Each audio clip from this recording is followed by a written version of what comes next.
Suka! What is up, my beautiful younglings, and today we review episode 2 of The Mandalorian. It took an amazing turn in the second episode. The first episode was dark and gritty, and the second one, well, not so much, and that's what we're gonna discuss, and the ending. What happened with the baby? By the way, it's all spoilers from now on. Episode 1 came out days ago. If you haven't watched it, I'm sorry, but this is all gonna be spoiler city. Right off the bat, we follow the Mandalorian, accompanying the Baby Yoda that he found as his bounty. As they're moving along towards the canyon and hopefully getting to the Razor Crest soon, we suddenly see shadows. There's a cool shot where you can actually see them jumping around on the Mandalorian's helmet as he's getting suspicious by the second.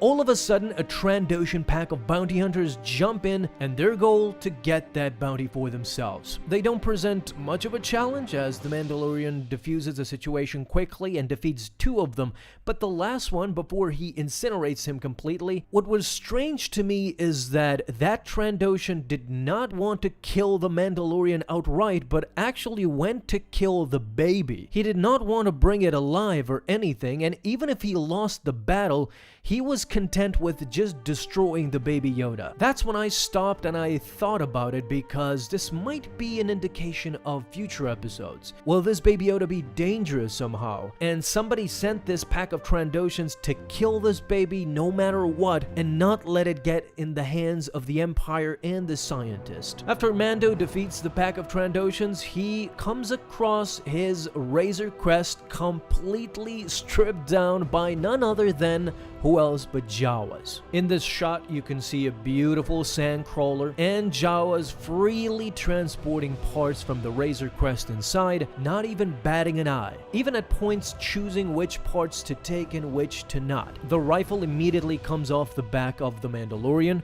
where he shoots Jawas one by one. The thing to note here is that his bullets are such unique and a powerful type of ammo that it actually vaporizes its enemies in an instant and turns them to dust. The first time I saw him shooting the Trandoshan, I thought it was odd, but the second time and the third time you see him shooting Jawa and them disappearing into thin air, you understand that this type of ammo is nothing to mess around with, and it's pretty serious. Would you like to see this type of ammo in Battlefront 2, upgraded now for the Mandalorian? Let me know down in the comments. Up next, we've got a chase scene. On foot, mind you, because he has no means of transport. The Mandalorian chases after the sandcrawler. He tries his best to climb in, and the Jawas make it almost impossible for him if he wasn't so skillful. They try every tactic, but as soon as the Mandalorian is up at the top, the Jawas simply pull out their stun guns and stun him to submission.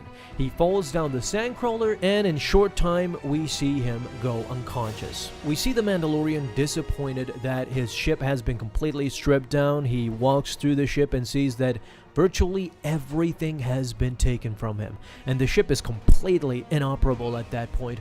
So what he does is he goes to Kuiil, the Nick Nolte character. He returns to him again, to his little farm there, and because Kuiil expressed his liking to the Mandalorian, he helps him communicate with the Jawas, but he has to trade with them in order to get everything back.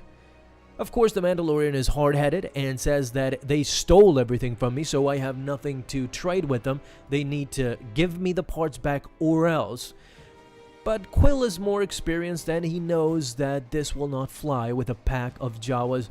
However powerful he is, they outnumber them, and there is no other way but to trade with them. What follows next is again a kind of a wanky comedy scene where both of them talk with the Jawas and try to get an exchange together. How can the Mandalorian compensate them for them to return the parts to him again? We see the Mandalorian try to speak Jawa, and the Jawas laugh because his accent or whatever is completely laughable. And one Jawa says, "You speak Jawa terribly." Immediately after that, we get a reference of a Wookiee because the main Jawa says, "You speak Jawa like a Wookiee." Of course, what he's trying to say is that you butcher the Jawa language. Now, at this particular scene, we see the short temper of the Mandalorian character, where he immediately blazes his torch towards the Jawas in anger, but the level-headed Quill stops him again and tries to still negotiate with the Jawas. They then ask for the Baby Yoda, which of course is denied completely, but suddenly they come to the final and ultimate agreement. Suka! the Suka part was a big integral part in this episode, which I don't understand why. I know they try to make a comedic part in this. This is where the episode kind of gets not so dark because it's trying to be funny, although I personally thought that they would go in a much more darker route. But as I said in the beginning, this episode did not follow the route of episode 1. Definitely not. From what we understand, Suka in Jawas means egg. Naturally, trying to make the best of the situation, the Mandalorian accepts and goes to a cave in order to retrieve this egg. What I first thought in this particular scene is that we will get reintroduced to the Krayt Dragon. Maybe hear some screams, same as Obi-Wan did in A New Hope in order to try and scare the Sand People away. But upon further watching, we understand that what the egg was referring to was an egg from this particular animal, which is a variation of the Reek, which we saw in the arena in Geonosis, Attack of the Clones. It's a horned, kind of looking rhino animal. However, the Reek has 2 more horns on the side here, and this animal does not, which understandably it's a different planet and variations and evolutions might have, gone through a different route, and animals that look alike may be the same animal, but they don't look alike. Finally, we see the Mandalorian struggle. We saw in episode 1 where he did not struggle whatsoever. He beat the gang, he demolished anything in his path, and I thought that this would be the same for episode 2, but the Sandcrawler showed his humanity, and definitely the animal completely demolished him. By the end of this fight, his armor was completely destroyed, his spirit was completely destroyed, and if not for the Baby Yoda, the Mandalorian would be dead. If you ask me, I saw this coming. I knew that the Baby Yoda would, spoilers, use the Force, and he did. And this is basically the ending explained, because after this, he gets the egg and everything is saved, the parts are saved, and we basically see the Razor Crest getting rebuilt from the top, and he just leaves the planet, thanks Quill, and that's that for the episode. But what I'm going to talk about is the Baby Yoda, which I'm saying Baby Yoda because we literally don't know what the Yoda species is called, so I'm gonna refer to him as Baby Yoda. This episode was called Episode 2, The Child.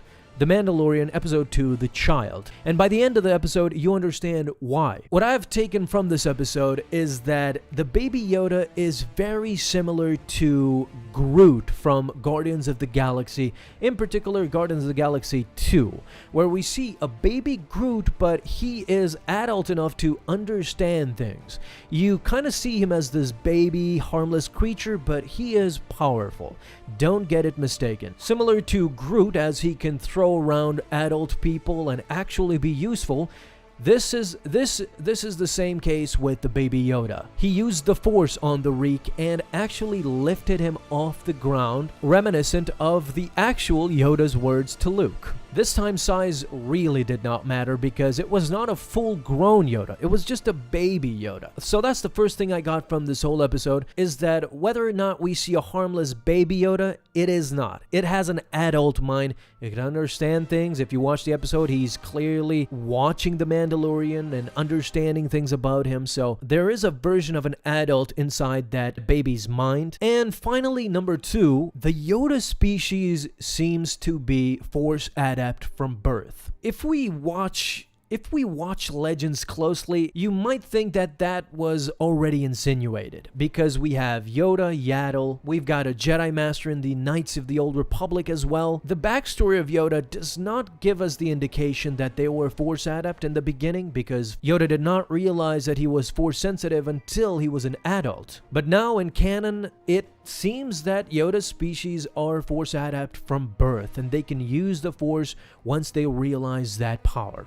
To some, I understand that this part was shocking. To me, I saw it coming all the way, and they indicated very early on, where they show us that baby watching the Mandalorian closely, understanding things about him, and the part where he is injured and trying to heal his wound up, and we see the baby motion with his hand like he's using the Force and trying to heal him. But the Mandalorian does not understand, and that's the final part of this episode, where we hear the Mandalorian tell Quill that he did not understand what happened at that moment when the baby used the Force. So this leads us to believe that the Mandalorian has not seen the Force being used. and still giving us indication that in the underground, in the underworld, people are not aware of the Force, of the Jedi, of Sith, and all that, this mystical power, just as Han Solo said it. So there is a part of this Star Wars world where they do not get what the Force is, they do not understand that mystical power, and it seems like magic to them. These are my final thoughts, but what do you guys think? Tell me down below in the comments, I would love to hear them. And what do you expect from episode 3? Thank you so much for watching this episode. If you enjoyed, leave a thumbs up down below, subscribe for dailies. May the Force be with you, and I'll see you in the next episode.